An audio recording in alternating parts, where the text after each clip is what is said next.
Hi, welcome to the State of the Nation. I'm your host, Mike Sham. We've got one of our favourite guests here today, and that's Dawie Roodt. Always very popular when Dawie is on. Dawie, welcome to the State of the Nation. Thank you. It's great to have you back. And before we even kick into the discussion, the big news for those that haven't heard is that we are going to be doing a live State of the Nation business breakfast at the Sandton Convention Centre on the 10th of July.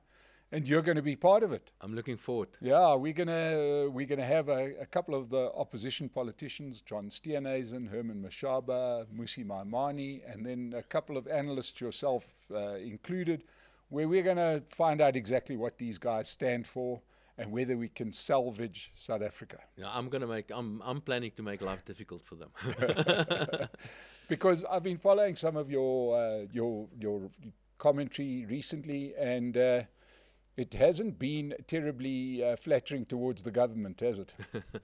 No, I think we've got a government that is probably the most destructive force the South African economy has ever seen. And you can see it in just about everything that touches. Like, if you can start wherever you want to start. You can start at the local authorities. We've just had the Auditor General's report on the local authorities. Something like 2/3 of the local authorities are just financially completely unstable. And that's so important, the local authorities, because if you talk to a businessman, that's your first port of call when you talk about the authorities. They're the guys that's supposed to provide you with water and electricity and a road and stuff like that. So they are crucially important, and they're dysfunctional. Mostly the ANC local authorities, of course. Of course, the DA also is in charge of a couple of local authorities. It's much better there, but they also know angels. But without a doubt, there's a huge difference between the ANC and the other DA-run municipalities, as an example. So they are a disaster. The same goes for the state-owned enterprises. I mean, just look at electricity. Look at the South African Airways. Look at the post office. Look at just the NEL. Look at just about all the state-owned enterprises. And they are also crucial to the South African economy. I mean, because we don't have electricity, the economy is not growing. No. And many other things. And the same goes for the national accounts. You know, the Minister of Finance is responsible for state debt and state spending and taxes and that sort of stuff. And that has become unsustainable as well. So and many other examples as well. So this government has caused absolutely horrible, immense damage to the South African economy. Now let's first deal with just to keep people sort of informed as to where it's going wrong. Recently we had the mayor of Tshwane here, Elias Brink, talking about what he has inherited in the city of Tshwane, where you've got this sort of intersection, and you have an intersection between national government and local government, and something like water. We've got a Department of Water and Sanitation. They will build the dam, they will build the infrastructure, and then the municipality is there to maintain it. But if it's not built in the first place, or if it hasn't been repaired on the big scale, there's very little even a well-intentioned metro could do. Yeah. And we are all paying for this in our taxes, which are going to central government, and our rates and taxes going to the metros. So at the end of the day, this is our money that's being played with. Yeah. Maybe something else, and I'm going to sound like a real boring economist here, but it's something that's has become unsustainable as well. And if we look at the major macroeconomic levers in the economy, there are many things, like, for example, you've got fiscal policy and monetary policy and trade policy and labor policy and that sort of stuff. But there are two major macroeconomic levers in the economy. The one is monetary policy, and the Reserve Bank recently increased interest rates again. Monetary policy is supposed to be independent. The Reserve Bank is supposed to be independent, and they've recently increased interest rates again. And monetary policy today is slightly restrictive, which means they're putting their foot on the brake a little bit in the economy. And that's exactly what the Reserve Bank wants to do. They want to take demand out of the economy, which will be bad for the economy, because that will lead to pain. It will lead to businesses going under, and to people sort of feeling the punch, or you can feeling the pinch here. You can see your mortgage rates are going up, as an example. On the other hand, the other major macroeconomic policy instrument is fiscal policy. And that is what the Minister of Finance is responsible for. And that has to do with things like, for example, taxes and state spending and the funding of the fiscal deficit and that sort of stuff. Now, the Minister of Finance has budgeted in a budget at the beginning of this year in February, that in the current financial year, he's going to run a fiscal deficit of 4% of GDP, which means he's going to borrow the equivalent of about 4% of the economy, which in itself is a lot of money, and which in itself is highly expansionary. So he's spending more in the economy than what he's taking out of the economy, and that boosts economic activity. And he's spending money mostly on people, things like the grants, but he's spending a lot of money on other things as well, like some infrastructural expenditure and education and health service and that sort of stuff. But his calculation of 4% is wrong, because he forgot to include a number of things. Like, for example, the transfers to Eskom. They're planning to transfer 254 billion to Eskom over the next 3 years. Looking at the most recent financials of the Eskom, it's going to be worse than that. So the fiscal deficit is not going to be 4%, it's probably going to be 4.5% or 5% of GDP. In the meantime, the municipalities, and we mentioned municipalities, owe in excess of 70 billion to Eskom. Now, if the minister says, if they behave themselves and they do A, B, and C, which they're not going to do anyway, and they've become unsustainable, they can get, some of that debt to Eskom will be written off, which means you and I, the taxpayer, will stand in for that as well, and that should be added to the fiscal deficit as well. In the meantime, we've increased the wages of the civil servants well above the original budgeted estimates. In the meantime, the economy is just not growing. Probably going to see zero economic growth this year, which means less economic activity, less of a tax stake for the Minister of Finance, and also a smaller economy means that there's a ratio between fiscal debt and fiscal debt relative to the size of the economy going to move in the wrong direction. In the end, the fiscal deficit is probably going to be in excess of 6% of GDP in the current financial year, which is highly expansionary. So debt levels of the state keeps on going up. It's probably currently around about 85, depending how you calculate it. There are many different ways of, but it's probably about 85% of GDP. So now, coming back to the point here. So we've got monetary policy stepping on the brakes, and we've got fiscal policy actually boosting demand in the economy. Maybe just an important point. Remember, inflation reduces the value of money. It also reduces the value of debt. And the Minister of Finance simply can't spend less. He can't spend less because there are many millions of people that are dependent on the state for income. He can't spend less because we've got an election around the corner. He can't spend less because if he does, it's probably going to lead to a recession in the economy. But we must spend less because we can't afford this anymore. So the minister wants inflation because inflation erodes the value of debt. The Reserve Bank does not want inflation, so they step on the brake. The minister, this is just unsustainable. And I know Lesetja Kganyago is under tremendous pressure. Everybody is complaining about the Reserve Bank increasing interest rates, but he hasn't got a choice because we, as South Africans, we've got a choice between Lesetja Kganyago and high-ish interest rates and inflation, or a dove, somebody that's going to let go and say, listen, we're going to cut interest rates or we're not going to be restrictive, and that will mean potentially hyperinflation. That's our choices. Because of the way that the ANC government has been mismanaging the South African economy. So I'm seriously concerned about what we're heading for. And the one upside to that is that it will lead to a hell of an increase in the demand for blackboards and chalk. Because you go into a restaurant and they'll write the prices on a blackboard because they might change twice or three times a day. Yeah. That's what happens in hyperinflation. Well, people must understand this. What I'm concerned about, of course, I understand politicians, they complain about the Reserve Bank, but don't listen, they do it for political reasons, and many of them, they just don't understand economics anyway. But what I'm getting concerned about is that analysts and economists are starting to criticize the Reserve Bank as well. And I'm afraid the moment we remove Lesetja Kganyago, we put somebody else there that's more accommodative, or more progressive, depending what word you want to use here, then it can potentially lead to very, very high levels of inflation. And that is going to be, even worse to the South African economy. He is the best guy we can potentially hope for here. We all need to support Lesetja Kganyago.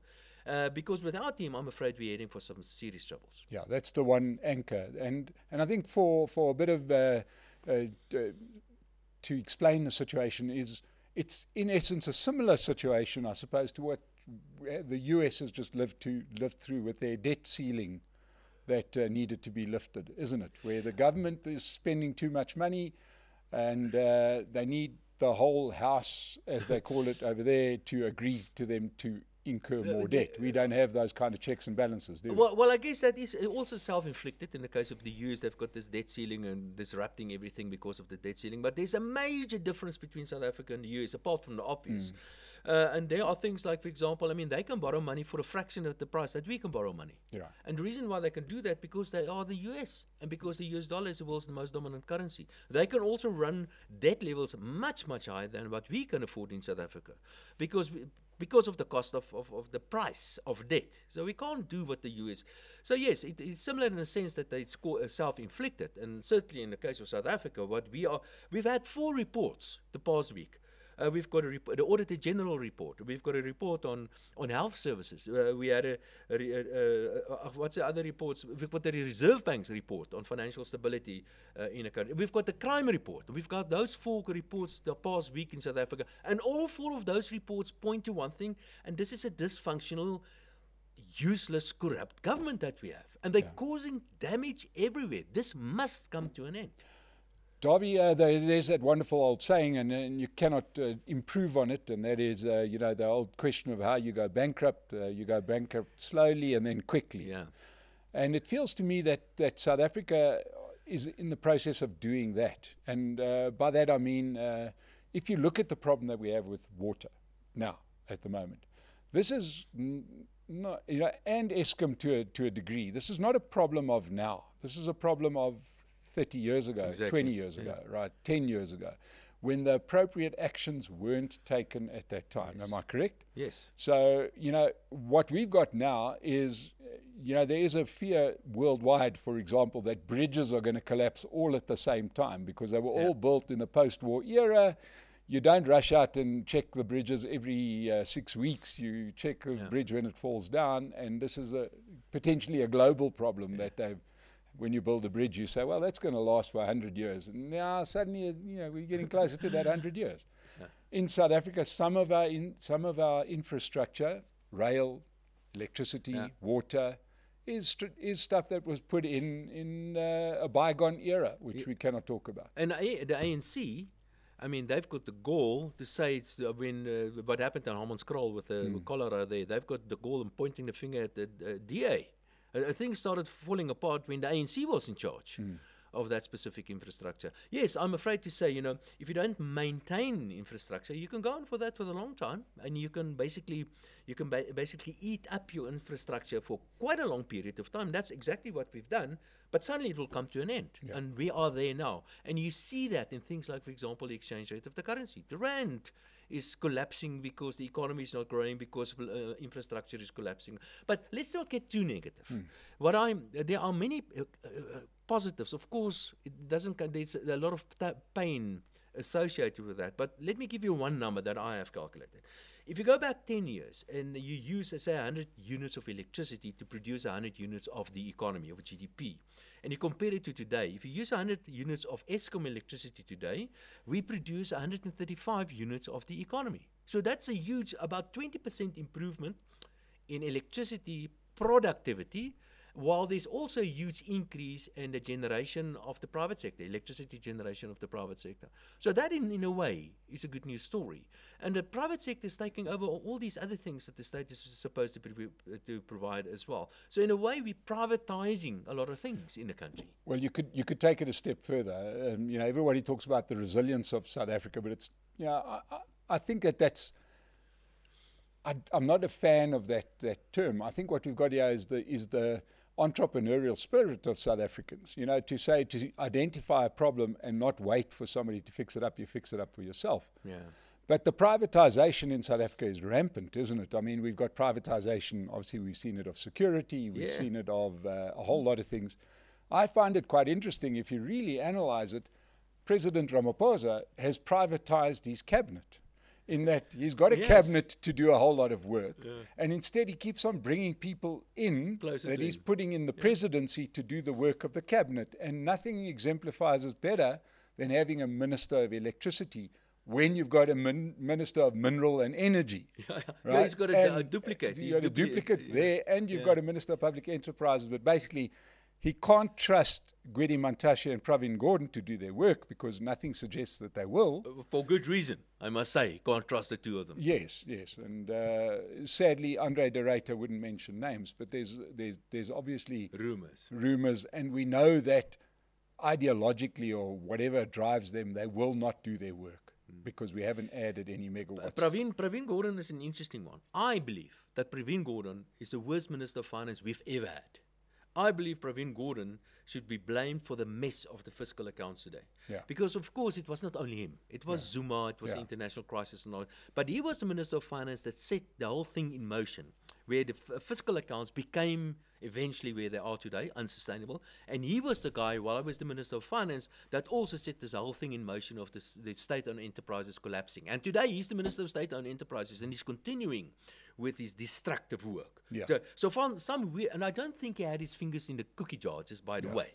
So I've got no reason to think that. But ideologically, he's a communist. Yeah, the same with Ibrahim Patel, isn't it? The same with him. He's just causing, he's a wrecking ball, the same with him. So they are real ideologues. Perhaps they could be nice people. Yeah. But the ideology simply does not fit in with a modern economy. And this is supposed to be a modern economy. Okay, so let's talk ideology for a second, because there's yet another thing that South Africa is starting to pay the price for, and that is for the ideology. And by that, I'm talking about our crazy position on the war, Russia's invasion of Ukraine. Yeah, I must tell you, I think the official position of neutrality is the correct position. I think we should take a neutral position on that. But we haven't.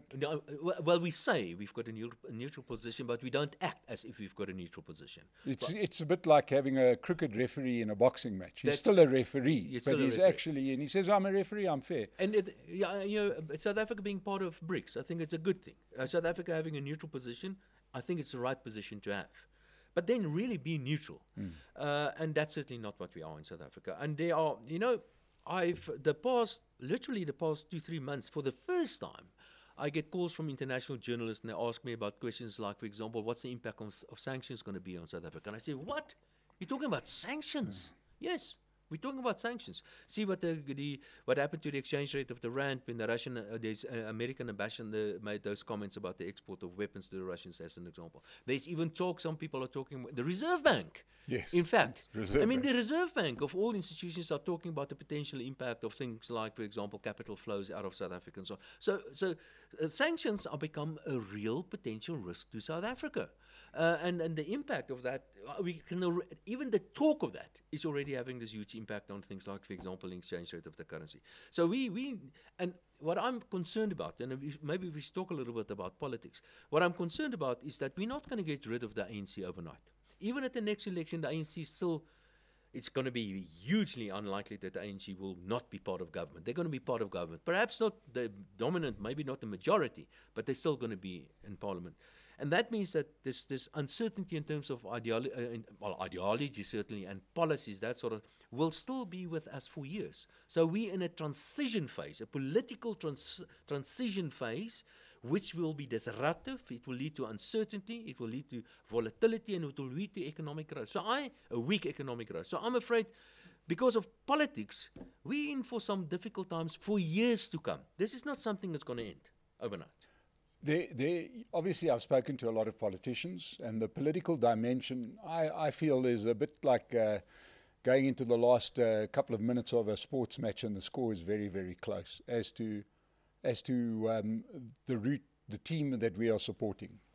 Because in essence, what the South African government is betting against the West holding its hegemony and control over the global economy, right? Now, what I find interesting is that China, who, we talk about BRICS, but really BRICS is just China with a few people tagged along. I mean, the economy is something like, I think it's 10 times bigger than the other 4 countries combined. In fact, on a purchasing power parity basis, the Chinese economy is much bigger than the American economy for a couple of years already. So, whatever happens in BRICS, whatever happens in Russia and Ukraine depends on China. Pretty much. Right? But China, interestingly, has also seemingly changed their tune, because they could lose their biggest consumer markets if they go too far with this global south idea, which we used to call the third world, and now we call it BRICS or global south or whatever, where we have this other counterbalance to the West. Yeah, what is happening? This is quite interesting because this is, maybe we can just chat a little bit about that. You referred to the third world now. So the first, during the 1980s, up till the late 1980s, we had three worlds. We had the first world, which was the West, under leadership of the United States. The second world was the communist world, under the leadership of the Soviet Union, pretty much. And then the third world was not necessarily poor countries, by the way. Sweden was part of the third world because they were not aligned to either the first or the second world. So we're seeing pretty much the same sort of thing developing here. We've got the first world, which are pretty much the same players as previously, under the leadership of the US. Europe and an enlarged Europe and North America. And the values are pretty much the same. It's free market orientated, human rights orientated, individual sort of is important. While the second world, today's second world, differs from the previous second world in that previously they were all communists or socialists mostly. Today they're not that anymore. So ideologically the second world today, the Chinese and the Russians as an example, are not ideologically aligned. The Russians are not socialist at all. In fact, it's a far right-wing government that they have in Russia, while the Chinese are nominally still a bunch of communists. And for that reason, I don't think this new Second World War will see, or the second world will survive that much longer. Of course, there are a couple of the third world countries as well. But there's a third pole now developing, and that's a bit of an overlap with the so-called second world today, and that's BRICS. So in a way, BRICS has become the third world, although there's an overlap between what I define now as the second world and then BRICS as well. And obviously countries like, for example, Russia and China are part of BRICS as well. But you're absolutely right. Without a doubt, the major player here are the Chinese. And that's an interesting point, but because the BRICS countries are talking about establishing a BRICS currency, which inevitably means that it must be Chinese dominated. So I don't think it's really necessary to try to create the BRICS currency. If you want to use a currency, simply use the renminbi. Why create a BRICS currency? It's going to take forever anyway. Yeah. But the renminbi is simply not suited to be a BRICS currency yet, because for many reasons. But one reason is they just don't have a deep enough and a liquid enough and a free capital market yet. So that's also not the solution. So, but anyway, that is interesting. And if anybody wants proof of that, don't want to take your word for it. They just have to look at the fact that China have never once wanted to trade in their own currency. Yes, but it is happening. That is changing. I mean, even countries like Saudi Arabia recently traded in the renminbi, and some other currencies as well. The Russians, in fact, the renminbi is the most traded currency in Russia already at the moment. Is that because of oil? That is because of oil. So yes, and there's nothing wrong. I think competition is always a good thing. And maybe just a comment. If you use somebody else's currency, you indirectly pay a tax to that country. So we all mostly use the US dollar, and that means that we are all paying a tax to the United States. And that puts them in this incredibly strong position, the US dollar. But it's not going to last. Of course, the dollar is going to come up to an end. Fiat currencies always come to an end, but this is not going to come to an end overnight. Yeah. What's your sort of feeling on the dollar dominance? No, we're talking many years still to come. You know,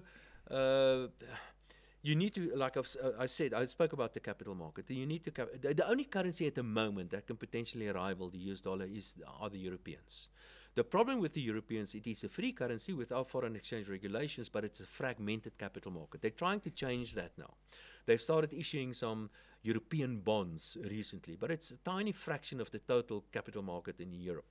At the moment, they're issuing German bonds, they're issuing Greek bonds, or they're issuing Italian bonds. It's all fragmented.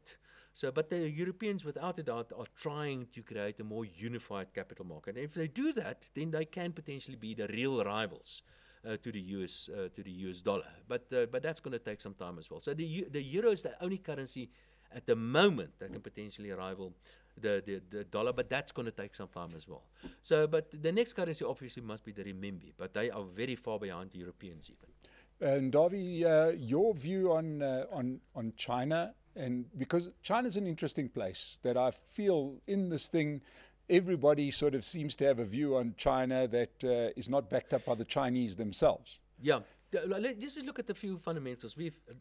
What we witnessed in China the past, say, 30, 40 years is nothing but an economic miracle.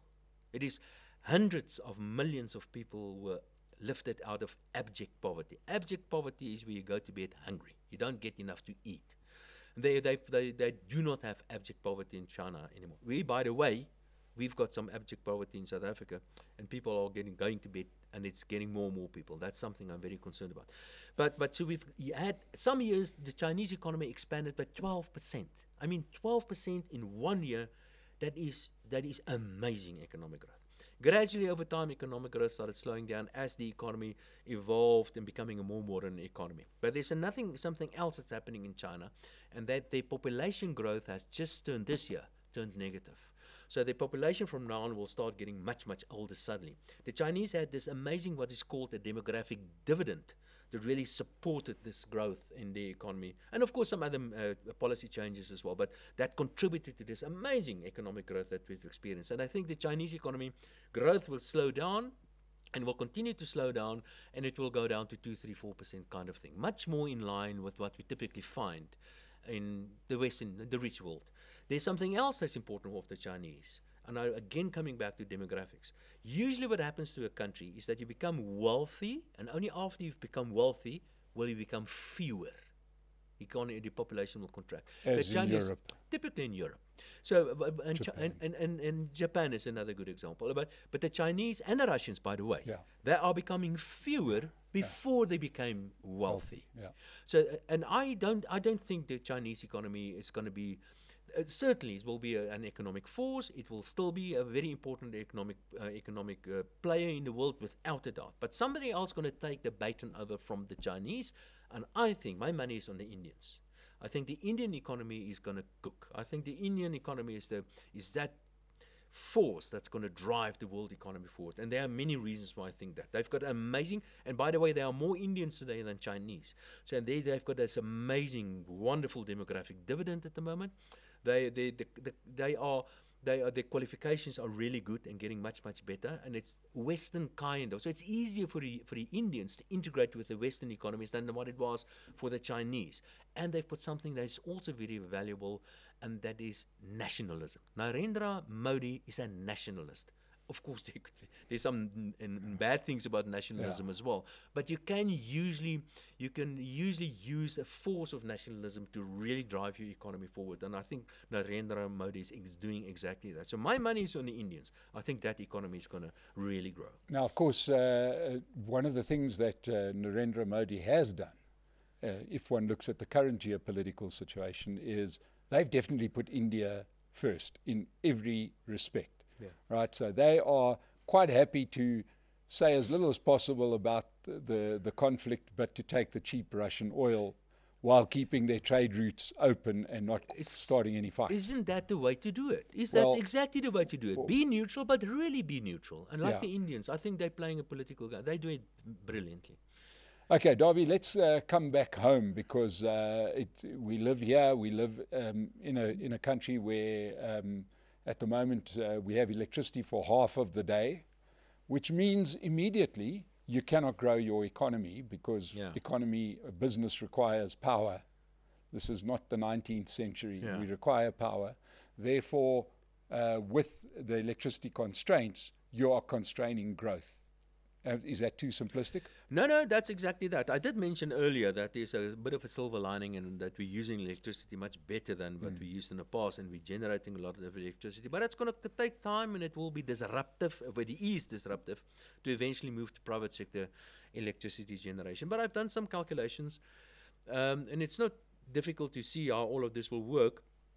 But at late stage 1, 2, and 3, roughly, the economy cannot grow faster than 1%, simply because of a lack of electricity. Maybe 1.5%, but sort of economic growth, there's a ceiling to how fast the economy can grow. Now we're talking about level 6, 7, 8, or whatever, and obviously economic growth now will be less than that. So most estimates for the economy is for this year, not for the economy not to grow. I think we're probably going to see, say, zero economic growth percent, growth this year for the year in total. And it's even possible that the economy could be in a so-called technical recession already. The last quarter of the last year was a negative quarter. The first one this year, we're waiting for the numbers. It's possible to be another negative one. If it's not a negative one, it's going to be a weak quarter. But it doesn't really matter. Whether we're in a technical recession or not, the reality is that economic growth this year is going to be well below population growth, which means on a per capita basis, we're getting poorer. And we've been getting poorer for most of the past 10 years. So if that is your definition, which I think is a better definition for a recession, then we've been in a recession for a very, very long time already. And this year is going to be another recession year, and the years thereafter as well. We're not going to fix this overnight. It's going to take a long time to fix the damage caused by the ANC government. Yeah. Now, you have controversially written that it's almost become the duty of South Africans to pay as little tax as possible while abiding by the law. Yeah, okay, I did say that. I said people don't break any laws, but pay as little tax as possible. And there's a bit of a philosophical reason why I say that. One is that, remember, we've got this social pact in a country. What is a country? A country is basically an agreement of the people. It is an agreement, between the people and the government. And remember, the state monopolizes violence. It's a violent organization. We're not allowed to take the law in our own hands, but the state is allowed to do that. But the agreement is that we will fund the state, and the state will protect you and me. So the primary function of the state is law and order, and to protect you and me and our stuff. That is what the state is supposed to be doing. They're not doing that, by the way. We can see it, crime levels and all that. So the ANC government actually broke this pact. They're not sticking to their side of the bargain. And purely from a philosophical point of view, we could say, listen, but you're not sticking to your side of the bargain. I'm stepping out of this contract. I'm not going to fund you anymore. So there's a bit of a philosophical thing. But apart from that, if you analyze the fiscal accounts and you see who are paying the taxes, who are getting the benefits of that, then there's everything wrong with the tax system in South Africa. Now, there are certain requirements for a good tax system, and we can go through that. There's a lot of academic research and a lot of stuff behind that. Like, for example, the best tax system is supposed to be a poll tax, because one of the requirements for a tax is that it must be neutral. So if the requirement for neutrality means that you should not use taxes to get people to do stuff or not to do stuff. The taxes must be neutral, and the only really neutral tax is a poll tax. But of course, if you try that, that's not going to work. Margaret Thatcher lost her job because she won. So I'm not suggesting explain a poll tax. A poll tax is everybody pays the same. Yeah, that's it. Everybody pays 1,000 Rand a month tax, whether you've got a job, whether you're 1 year old, whether you're 100 years old, doesn't matter. We all pay exactly the same. So that is the theory. I'm just talking about theory. But there are various other kinds of taxes you get. So that is an absolute equal tax, and then you get a relatively equal tax. Everybody pays 10%, argument's sake. And what we have in South Africa basically is what's called progressive tax. Funny word for that, but it basically means that the more you earn, the more productive you are, the bigger chunk the state takes out of your production. So it's a so-called progressive personal income taxes is a very good example of that. Now, theoretically, that is wrong. So few guys, and I can give you all the numbers, about 150,000 individuals pay approximately 90% of all personal income taxes. Okay, that's a tiny number of individuals. Less than 770 companies in South Africa pay 2/3 of all company taxes. The only regressive taxes that we have in South Africa, really regressive, is a value-added tax. So that is a bit, but that is the second most important tax. But most of the other taxes are highly so-called progressive. But if you look at the spending side of the state, so the state takes money and the state spends money. On the spending side of the state, they spend money mostly on people that do not pay the taxes. The most important tax expense item for the Minister of Finance is education. And we know that's a disaster, because South Africa is stone last on these Pearl studies, which is another report that came out recently. So we mismanage the spending as well. And a lot of money gets stolen as well. And some other important, like, for example, the grants. There are 30 million people receiving grants. 2 million are civil servants, but let's be honest, they are basically glorified grant recipients. Not all of them, but they are. So 30 million people getting directly every month from the state an income, and of course health services and so on. And I've calculated. So the guys doing the paying, if you look at the family, say, of 4, one parent work, other one doesn't, and 2 kids, for example, how much taxes they pay, depending on your income category, of course, and what you get back from a state. South Africa's fiscus is massively redistributional, which in itself, redistribution is not necessarily a problem. But the extent of the redistribution in South Africa is so high that you're taking away the money from a potential savers. If you don't save, you can't invest. If you can't invest, you can't grow the economy. So that is an issue. But of course, the major issue is, if you look at the quality of the spending, it is a disaster. The state is not doing what it's supposed to be doing. The state is corrupt. The state is inefficient. And for that reason, I say, don't pay any more taxes than what you're absolutely forced to do, and make sure you don't break any laws. I certainly am not saying we must go into a tax boycott. I don't think we should. Everybody should stop paying taxes. I certainly don't suggest that. And the reason why I don't suggest that is because once you get people to stop paying taxes, they're not going to start paying taxes again, and that will lead to the political disintegration of South Africa. But use your tax muscle to force the politicians to give us good service. They're not doing that.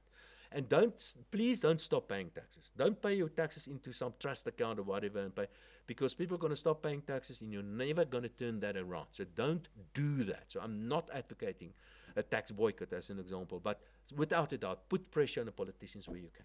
Because I mean, we've got 2 wonderful examples of what can happen in a revolt on payments, and one was the failed e-toll idea, where people sort of said no, and the other one, of course, we live with to this day, and that was to make the township areas, as they were called then, ungovernable and not to pay your municipal. It's still there, and now they cannot. They've tried so many ways, cannot kickstart that payment again. I just wanted to ask you about one point that you made there in what you explained, and that's, let's call them the 770 big companies. They are getting bang for their buck, aren't they? And I'll tell you why. They are the guys that are ensuring that government rules in their favor when it comes to business legislation.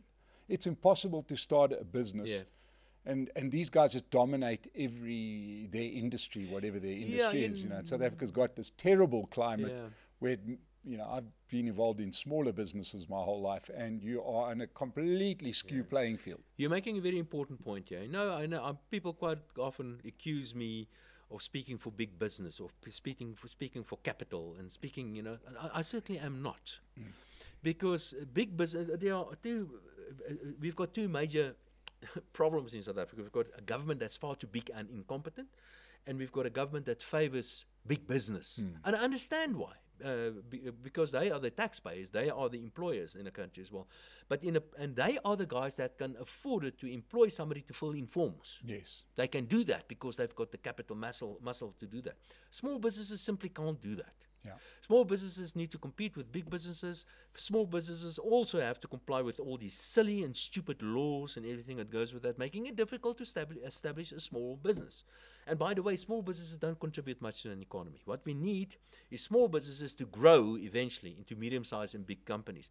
But you can't even start somewhere because of all the legislation and the incompetence of the local authorities and everything that goes with that. It's difficult to start a small business. So you're absolutely right. So the big business, it's a much better and a cozy position in South Africa to do business compared to the small, because there's no proper competition, because it's so difficult to start proper competition. But having said that, if you look at the big companies in South Africa, on the JSE, for instance, they are not South African companies. They are international companies, which is not a bad thing, by the way. So in a way, they cushion to an extent from local developments because they make a lot of money abroad. They sell their fancy stuff internationally, and we get the benefits from that. So some of the big companies, or many of the big companies on the JSE, the majority of them, in fact, of the earnings on the JSE is actually generated abroad. So there's a good thing. So I'm not against big companies. I'm just saying, make it easier for smaller companies, and we will have more big companies. We need far more big companies than what we have. Yeah, and I mean, obviously, as a sort of footnote,